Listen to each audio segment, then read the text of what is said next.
So,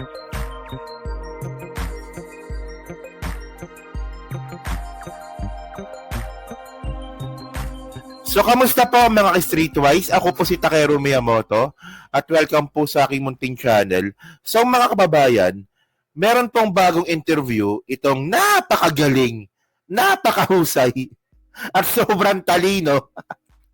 Sobrang talino nating Vice Presidente na si Sara Duterte. Doon nga po sa The Hague, doon po sa Netherlands. So, alam niyo kung anong bullshit dito mga kababayan. So, meron siya mga kaharap na foreign media. And then, tinanong po si Sara Duterte about sa korupsyon. Alam niyo kung nung bullshit sa sinabi ni Sara. So, pagbibintangan niya ngayon yung House of Representatives na pinapakialaman ang budget ng DepEd. Okay. Actually, matagal niya na po ang ano yan, paratang. Last year pa po yan. Pero hanggang ngayon, mga kababayan, wala naman po siya pinapakitang ebidensya dito nga po sa paratang niya sa mga congressman natin. Well, don't get me wrong ha. Ako naniniwala naman po ako na may mga kurakot po tayo mga congressman. Naniniwala po talaga ako dyan. Pero sana man lang, bilang isang vice presidente, meron kang tauhan, meron kang budget, meron kang, di ba, meron kang kapangyarihan. Na sana naman, sana next time, kapag magbibintang ka, sana may ebidensya sana. At ang nakakahiya dito, pinagkalat niya pa ito sa buong mundo. Sino na bukang tanga dito? O di, ikaw din. Kasi nga, nagsalita ka na naman ng walang ebidensya. So parang ito, pakita ko sa inyo, no? So ito po is yung interview niya, no? Actually, may video dito, no? So sabi dito from Daily Tribune, na House involved in DepEd corruption, says BP Sara. Alam nyo, no? Sa dinami-dami po ng kapalpakan ni Sara Duterte, alam mong nakakatawa dito. Nakakatawa, ha? Yung kapalpakan niya, binibintang niya sa iba. So pag-usapan natin yan maya-maya lang, no? So sabi dito, from the Hague, Netherlands, Vice President Sara Duterte spoke about alleged na naman, di ba? Alleged corruption in the Department of Education, which involved members of the House of Representatives taking cuts from DepEd projects. As an example, VP Sara mentioned school building project that usually get portions of their proposed budget corrupted. Alam niyo mga kababayan ito na naman tayo eh. Sino ba na-flag ng COA? Di ba ikaw? Di ba si Sara? At ang point natin dito, no, sa hindi lang po nakakaalam, kasi itong mga leaders maniniwala kagad dito eh. Sa hindi lang po nakakaalam, ang gumagawa po ng budget, Kongreso. So, i-allocate po ng Kongreso yung budget po na yan, pipirmahan ng Senado, at magiging GAA po ito, pipirmahan ng Presidente. Pag yan napirmahan na po ng Presidente yan, hindi na po pwedeng pakialaman ng mga congressman yan. For example, no, napirmahan na ng Presidente, ito, budget to ng DepEd. So ngayon, ang gusto namin makita, paano na itawid yung sinasabi ni Sara Duterte na pera from DepEd papuntang congressman. Kasi po, tandaan po natin, ang Office of the Vice President po, siya po ay executive branch. Executive branch to execute. So, legislative naman po yung House. So, paano mo may tatawid yung pera? At kung itatawid po yan mga kababayan, kailangan po ng dokumento dyan. At ang point natin dito, bakit itong hayop na Sara Duterte po na to, yung katangahan niya po, inaabot niya po sa ibang bansa. Ang kailangan namin dito ebidensya. So, para makuha natin yung point natin, no, ito interview niya ito. So, panoorin natin itong kabullshitan po na to, no? Actually, mga 3 minutes video ata ito, no? So, continue natin. Sige. In lieu with the ABS-CBN 5 question, you said about the mass transportation. What about the graft and corruption? Is because as you could see, the delivery of social services in this country are given to the people. And it simply shows that graft and corruption is not really evident. So how are you going to, if that would be one of your take home, the mass transportation, what about the graft and corruption in our country, which is really blatant? Yes, sir. I've not accessed social services here in the Netherlands, so I don't know how it works. But speaking of graft and corruption, it is really what you would call poison for a country. And in the graft and corruption index, we are high up there. The Philippines is high up there. And we need to. Ayan so sabi ni Sara Duterte mga kababayan na ang sa corruption index mga streetways, no, ang Pilipinas daw po ay mataas. Actually, totoo naman yun. 'Di ba? Pero ito napapakita ko na to sa inyo eh. Para lang po, hindi lang po nakakaalam kailan ba nagsimula ang pangungurakot sa Pilipinas. So hanap tayo ng ebidensya dito. So ito mga ka-streetwise, no. Ito po yung graph ng kurakot sa Pilipinas. Alam ko na-share ko na to pero gusto ko ipakita ulit para po isampal sa mga bobong mga DDS na naniniwala po kay Sara. Well, tama naman si Sara na tayo po ay mataas pa rin po sa corruption index.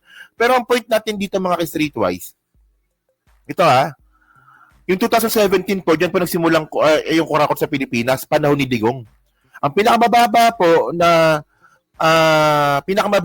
may nangungurakot sa Pilipinas noon, sa gobyerno, 2014, panahon ni Pinoy. Tapos eventually po, yung trend po tumataas hanggang 2021. Huling taon po ni Digong, ito po ang pinakamataas, di ba, na pangungurakot sa Pilipinas sa loob ng 10 taon. Tama. And then, 15 years ata ito. 2021. Kasi eventually, bumaba po ito, no, itong panahon ni PBBM 2022, bumaba ito noong 2015, bumaba din po ito noong 2014. So, ang point natin dito, no, kahit po na bumaba po yan, mataas pa rin. So ngayon, kung ang nilireklamo ni Sara tayo ay mataas sa korupsyon, nagsimula yung trend sa tatay mo.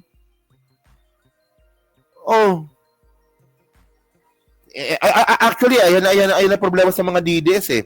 Puro kayo reklamo na kurakot. Nagsimula po ang trend na pangungurakot sa panahon nga po ni Digong. Actually, kung titinan po natin ito, no, napababa nga po ito ng panahon ni Pinoy. Di ba? So, utin nyo nga natin. At least, alam ko, na-share ko na to sa inyo, pero at least, mapakita natin ulit. Continue, sige. About it. In fact, I thought about it when I resigned from the Department of Education. The budget that we have is not put into good use, and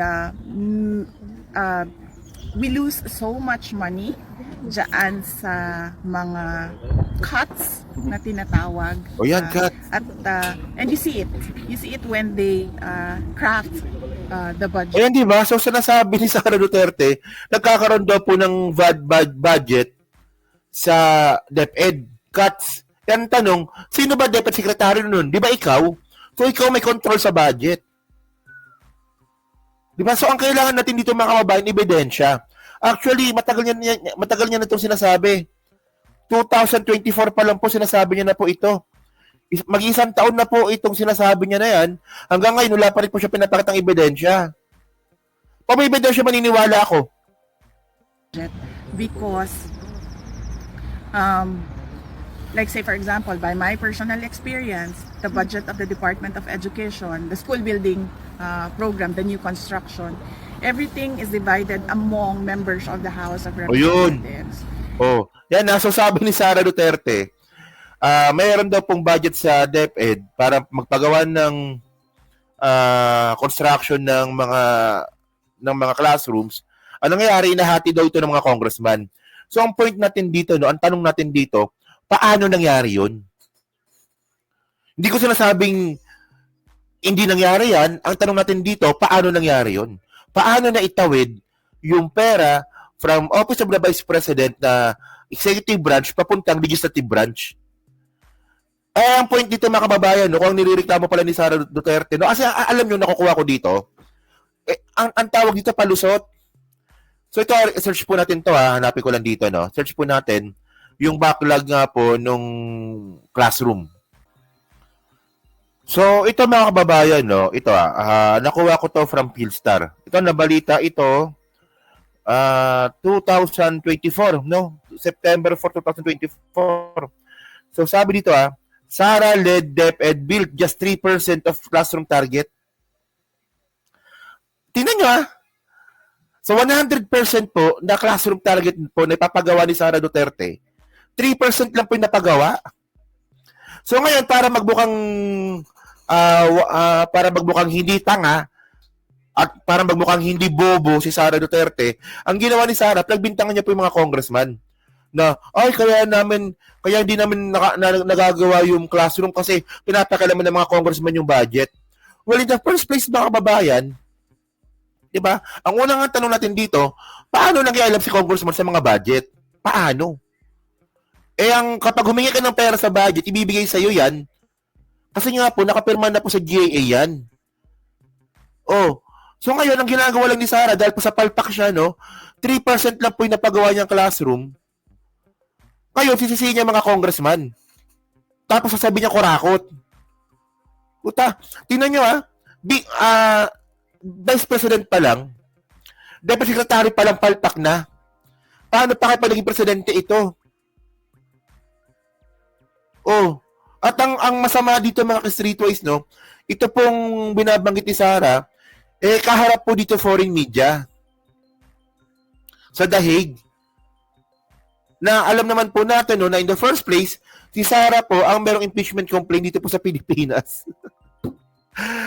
Ay, puta, bobo lang po maniniwala talaga dito, no? Bobo lang po talaga maniniwala dito kay Sara. Ikutin nyo natin, sige. They are not even implementers of projects. That is the job of the executive department. That is the yun nga job of the Department of Education. Oy, ayun nga yung tanong eh. Yung pagpapagawa po ng classroom, trabaho po yan ng executive, ikaw yun. Ikaw may trabaho nun, ikaw ang may budget, ikaw ang kukuha ng budget, ikaw magpapagawa. So ngayon, paano nga naitawid yung budget, paano pinakilaman ni Congressman yung budget, kung yung budget nasa sayo na? Ano, binigay mo ba? Nung hiningi sa'yo, binigay mo. Itanga ka rin eh. Ba't mo binigay? Kung binigay mo, ha? So why are they interested in taking money from school building construction and allowing them to identify the projects? And somehow there is no system where the Department of Education, the DPWH, and the recipient local government unit can check if there was indeed a new construction of the school building, and if there was indeed a new construction, if the construction was up to the standard of the construction of a school building. So that is an example, and that is my personal experience, and I'm sure. Ano daw? Hindi ko nakuha yun. Ano yan? There are a lot of other incidents inside the departments in the government where there is Alam mo maganda dito, Sara, umuwi ka na lang. Ayun na lang yun. Medyo matagal ka na ata dyan. Mukhang nakapagbakasyon ka na ata ng matagal. So, umuwi ka na lang kasi marami ka pang kailangan sagutin dito. So, ayaw ko lang kung uuwi. Pero sabi niya sa interview po na yan, uuwi na raw po siya. Diba? Pero ngayon, ang point natin dito, kaya kung napansin nyo, diba, yung sagot niya English. Kasi po may mga foreign media nga po doon. And by the way, no, hanapin nyo lang yan. DepEd, Sara Duterte, Corruption, House. I-search nyo lang yan sa Google, lalabas na po dito yung mga bintang nga po ni Sara Duterte last year sa DepEd, sa House of Representatives. At ang nagbibintangan talaga ni Sara dito, si Saldico at saka si Martin. Yung nangungurakot daw po sa House. Hindi ko talaga makuha yung point. Kasi, no, magkaaway kayo, di ba? Magkaaway kayo ni Martin. Tsaka si Sara, magkaaway sila. So ngayon, kung si Martin pala yung nagnanako ng pera sa DepEd, so, ba't mo pinayagan? Kaaway mo yun? Paano mo nabigay yung pera sa mga congressman? Kaaway mo yung mga congressman. Kasi sabi ko sa inyo, bullshit po ito eh. Parang si Magalong, di ba? Kung may ebidensya, maniniwala po tayo. Malay nyo nga meron. Pero dapat, kung may ebidensya na yan, dapat pinakita na po yan dati pa. Tignan nyo, parang pulburan video. Di ba? Ang daming nanabik doon. Ang daming naghintay doon. Tapos yung lumabas po yung pulburan video, AI. Di ba? So yan, so kayo po dyan, no, sa Team Replay, ano po masabi nyo nga po dito, sa paninira po ni Sara Duterte po sa buong mundo, di ba? Sa pamamagitan nga po ng interview niya nga dito po sa The Hague. So kayo ba, agree ba kayo dito na ito po ay talagang desperate move na lang po ng mga Duterte ito para po malis po yung mga allegation laban sa kanila. Yeah. At sa tingin nyo ba, uwi ba si Sarah? Tulad ng sinabi niya. So, nasa pa-comment lang po sa baba at binabasa ko pong lahat yan. At syempre, dyan po sa Team Replay, pa-like, pa-subscribe, at hindi naman kalubisan, pa-share na rin po ng video po na to. So, thank you mga ka-Streetwise. Kita na lang ulit tayo sa susunod nating content. So, thank you, salamat, and bye-bye.